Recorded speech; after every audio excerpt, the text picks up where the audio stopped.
Всем привет, привет, с вами я, Оля Бро. Посмотрим на два варианта. Что ждет первый вариант и второй вариант.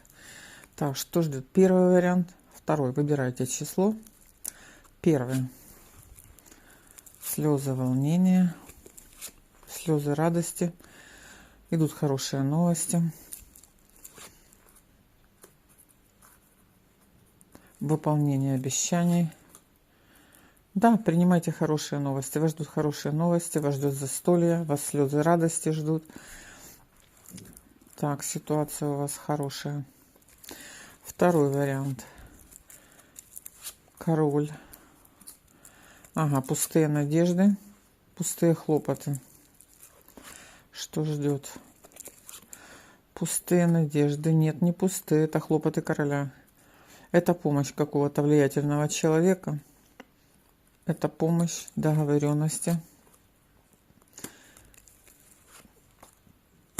и получение хороших результатов. Вы будете довольны ситуацией, принимайте.